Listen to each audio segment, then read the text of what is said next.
Pemirsa, wong tua dari Rifki Ripaldi, pelajar SMP yang jadi korban perampokan, hadir juru rekonstruksi yang dilakukan oleh Polres Oku Timur. Sesudah hadir kegiatan tersebut, wong tua Rifki barep tersangko dihukum mati.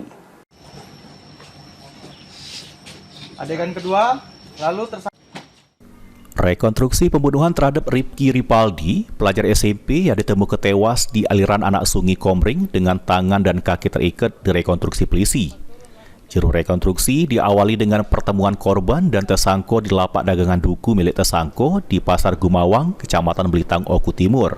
Kemudian tersangko meminta korban untuk nganternya menuju desa Tanjung Mas dengan dalih ingin ngembek duku. Namun pas di desa Tanjung Mas, tersangko menghabisi korban dengan cara memukul ngguno ke sepotong kayu, lalu ngiket tangan dan kaki korban, dan melempar ke korban yang masih bernapas ke aliran anak sungai Komring.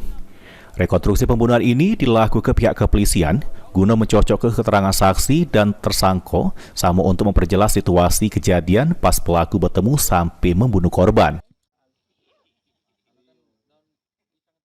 Untuk memperjelas kejadian apa yang terjadi terkait dengan kasus-kasus pembunuhan ini.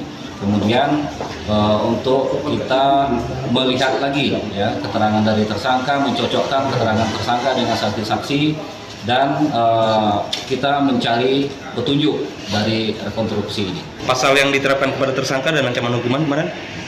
Untuk pasal yang kita terapkan yaitu pasal 338 dan atau 340, kemudian dan atau 365. Ancaman hukumannya itu masing-masing itu ada yang 20 tahun, 15 tahun, dan 12 tahun. Sesudah selik jalan rekonstruksi, ambek kandung korban berharap supaya tersangko dihukum mati. Bu, perasaannya gimana setelah melihat rekonstruksi yang dilakukan oleh tersangka tadi? Yang jelas sakit hati sama tersangka itu. Sakit hati luar biasa. Tak mana cara membunuh anak aku, terlalu sadis dia. Pula sudah digepuk, diikat, diseret pula, dicemplungkan pula.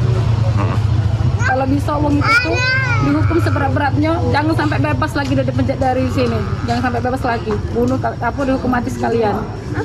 Jadi harapannya dengan proses hukum ini, Bu? Dia dihukum mati, dosa seumur hidup, hukum mati sekalian. Selanjutnya, penyidik Polres Oku Timur bakal melengkapi berkas perkara guna dilimpahkan ke penuntut untuk disidangkan. Elpandri Jepriadi, PAL TV.